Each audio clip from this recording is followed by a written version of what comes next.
మీరు కూడా మీ పిల్లల్ని తిడుతున్నారా? తిట్టి కొట్టి వాళ్ళని బాధ పెడుతున్నారా?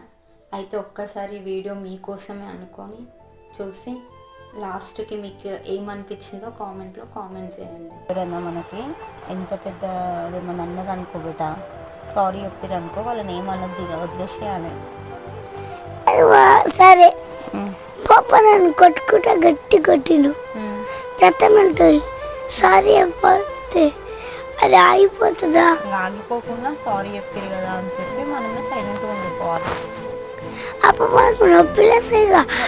నొప్పి లేచినా సరే ఇక ఏం చేస్తాం మరి? వాళ్ళు సారీ చెప్పకుండా నొప్పి లేస్తుంది, సారీ చెప్పినా నొప్పి లేస్తుంది కదా. సారీ చెప్పారంటే ఇట్స్ ఓకే అనేసేయాలి. ఇస్తున్నా కానీ ఇక అయితే లేదని చెప్పాలి. ఎందుకు నొప్పి అయితే అబద్ధాలు చెప్పాలి. ఇంకా వాళ్ళు సారీ చెప్పారు కదా, వాళ్ళ తప్పుని వాళ్ళు తెలుసుకోరు కదా.